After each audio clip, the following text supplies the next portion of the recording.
Keep on feeding me double XL content, baby. I've been waiting to make these videos for so long. So, way back in 2016, I made a list of the 10 best double XL freshman rappers, in my opinion, but it's safe to say my opinions have changed a little since then, with the number of rappers I've actually heard from the list growing a lot since then, and since then just my general taste in rap music changing ever so slightly. So it just makes sense to update it with a better, newer, and fresher version of this list. So with that being said, this is CDTVProductions. Make sure to turn on that notification bell so that you can be the first to comment a random meme whenever one of my videos goes up. And let's get right into this list.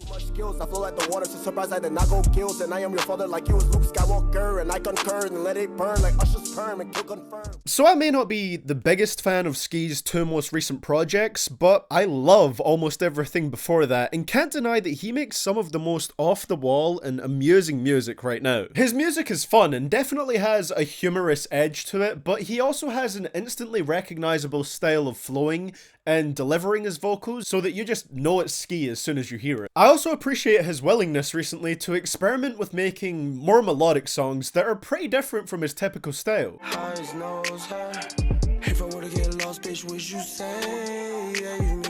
And while I don't love all of his tracks that sound like that, I could definitely see him working towards fleshing out that sound and becoming better with it as time goes on. If by any chance you're new to him, I definitely recommend his Slaps for My Drop Top Minivan and Drown in Designer mixtapes. I will never stop mentioning them in relation to Ski because they are my top ones from him. Those were the ones that had me hooked on Ski from the moment I was introduced to his stuff. So if you need a place to start, that's what I would recommend. Can't wait till I'm rich, I'm finna buy a whole crate of guns from my nighty crib. Shit, I really came from the slums. I think we can safely say that the 2015 class is up there with the weakest overall freshman lists, but Vince Staples for me was undoubtedly the best rapper to come out of that class. He pretty much always has interesting albums to listen to because he never really drops two that sound alike in a row. With almost every one, he's trying new and interesting stuff. This is no question most evident on his Big Fish Theory project. It's quite experimental and has Vince going off over 2000s dance and electronic inspired instrumentals. Never finna weekend raise my seed. Baby mama drama on the TMZ. Alimony money for the nails and weed. And that, for example, is entirely different to FM, which has a bunch of songs that sound like they could be radio hits, but without being watered down. Vince's content is still very raw and brutal. Vince is always putting a splash of dark humor and a nihilistic attitude in his bars, which evidently comes from his gang-related past, which he's talked about quite a lot. And he has been great since his mixtape days. I just listened to his Stolen Youth collab tape with Mac Miller on the production and was amazed at how good it was for one of his earliest tapes. His track record is insanely solid. They pulling pistols on Apostle Paul, so pay the piper and meet the sniper, legend of the fall. I knew in diapers you and I was nothing to like. Back when I ranked the 2018 XXL Freshman, I said that Ski was my favourite and JID was a very close second. But in the year that's passed since then, JID has definitely released better music in my opinion, giving him that edge over Ski. Just listen to his performances on recent projects like Revenge of the Dreamers 3. On almost every track he's on,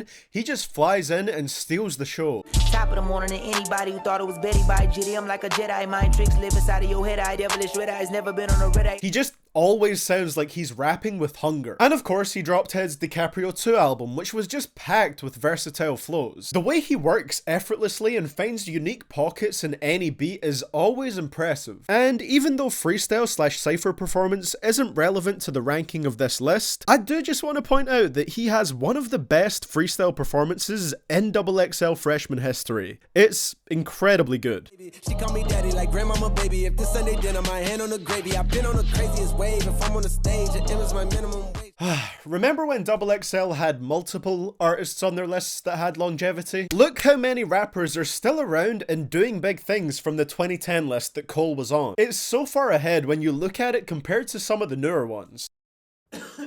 And Cole is the biggest artist from that class in terms of album performance, and it's not really hard to see why. I think Cole strikes the very difficult balance of having depth and substance to your music, but not going overboard with it to the point where it's hard to relate to. He's relatively straightforward with how he delivers his message in his lyrics, but he always offers great perspective and thoughtfulness with the subjects that he tackles. Top this off with the fact that he can easily make music that has a commercial element to it without sounding watered down, and it's easy to see why so many people, including myself, really respect what Cole has to offer. Astral worlds, my planet, my home.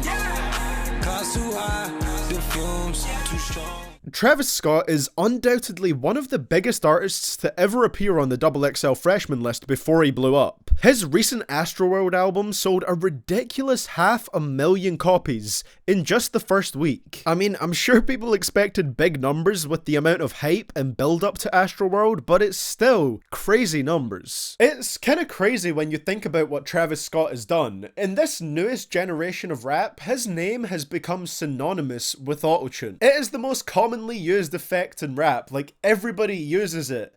But when I think autotune, I think Travis Scott. And because of how he uses it with multiple other vocal effects to create a certain atmosphere in his music, that's not a bad thing. While Rodeo is my top project from him, every single one of his albums just makes me feel like I'm being taken to a different planet. This stuff is that Area 51 music. It's that ability to really absorb me into the world he's creating musically that makes Travis one of my favorites to appear on XXL. If I die, I'll probably cry in my own service. It was a dream. You cannot mess with the beat. Okay, so I don't know what wasn't clicking with me until now, but the greatness of Coloring Book just hit me literally this week. It made me feel such a range of emotions. The music throughout varies from innocent, reflective, nostalgic, touching, all the way to incredibly fun. It's a mixtape that makes me really feel what it was intending to with every single song. He also has Acid Rap, one of my favorite mixtapes, period. And of course 10 Day is great too. He has a really strong track record with releases. I really hope that continues going into his first album. Chance is definitely one of those rappers you really love or hate. You're gonna find his persona and sound either really magnetic or really irritating depending on your preferences and what you want to hear. For me, he's one of the most colourful and distinctive vocalists in rap music right now. Cause you ain't never pick me up. You see what my problem is, that I don't know where my papa is. Now, I'm not gonna lie, I only properly got into Lupe's music really recently. When I said this in the original version of this video, I definitely recommend his albums Tetsuo and Youth and The Cool. I wasn't recommending it because I'd heard it.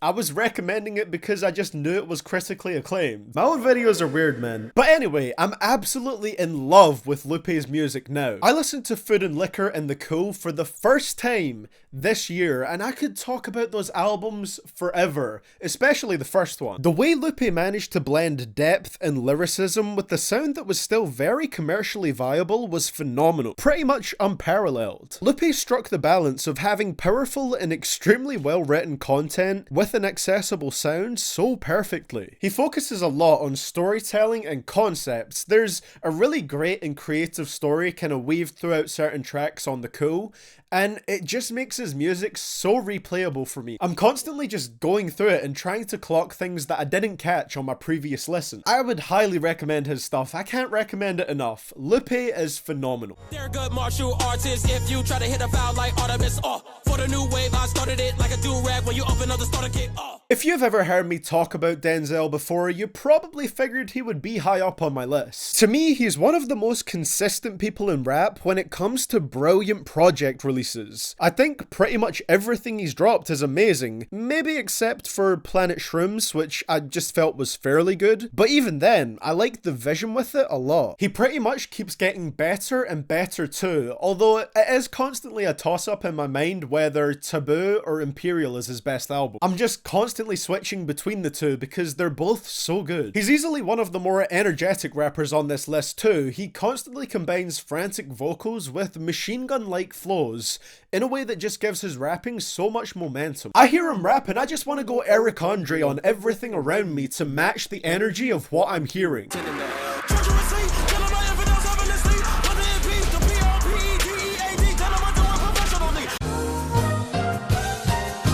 And the best songs for me are the ones where he mixes this energy with gritty storytelling, like on Sick and Tired and Zone 3. When I'm listening to a Denzel project, it doesn't even feel like time is passing because I enjoy it so much. I love Denzel's music. Tell me to swim good. No boat, I float better than he would. While he may not be at the very top of this list like he was on the first one, I still think that Kendrick Lamar is one of the most passionate rappers out there, just pouring his heart and soul into every album, song, and verse. Never feature this man on your song unless you want him to absolutely steal the show. The City, Deep Water, Fragile, That Part remix, he takes the spotlight on all of them. But of course, it goes further than guest verses. Kendrick has dropped at least a couple of those rare instant classic rap albums. I really struggle to come up with a personal all-time best album list, but I know that if I did, Good Kid, Mad City would absolutely be in the top 5 for me. It really is that good. He can cohesively craft excellent storytelling albums with powerful themes and consistently great music throughout. And it's got me convinced that he isn't even from this planet. Kendrick is just on a level that surpasses human abilities. Honestly, the only reason that I do have him slightly lower this time around is because I feel like his music isn't always what I want to listen to. But when I'm in the mood for thinking and feeling impacted by music, there's no one else to go to than Kendrick. For demons is awake in a coffin. For men, why to coffin? Down the Austin, sheets adopt orphans, morph to abortions without precaution. God damn Joy badass, man. You know how I said I thoroughly enjoy every Denzel project except for Planet Shrooms? I absolutely love every Joy project, no question. 1999, Before the Money, All American Badass. All of them are incredible from start to finish, and I'm still to experience his Summer Nights mixtape. I'm really looking forward to checking that one out. If there is someone that I feel like should be up there with the top sellers in hip hop just due to the sheer quality of their music, for me, that guy is Joy. His rhyming talent is always crazy impressive. Just listen to his verses on Land of the Free or Hard Knock.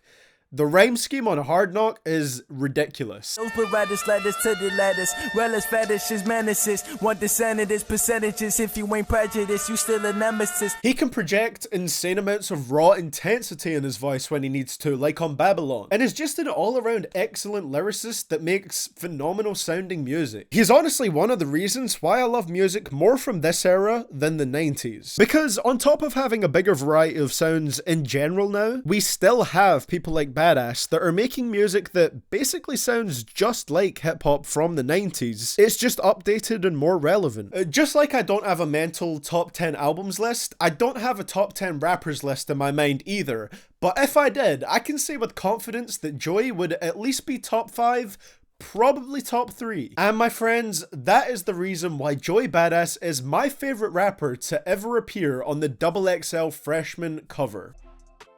Well guys, that is it for the video today. Thank you so much for watching. Shout out to all my channel members who are on the screen right now for supporting the channel every month. I hope you guys enjoyed this. This is another one of those videos in the long list of XXL related content I want to make. Gotta get it out while it's July and August, you know? I've been waiting to make these for so long. I'm also working on a list right now of the 10 worst XXL freshmen, so that's going to be a much more controversial one, but I love making videos like that. So yeah, if you made it to this point in the video and you are not subscribed, I would really appreciate you doing so and turning on those notifications so that you can see those videos as soon as I upload them. Thank you so much for watching, guys. I appreciate you, and I will see you all in the next one. This is your boy, CDTVProductions. Not in a hoodie today, isn't it a miracle?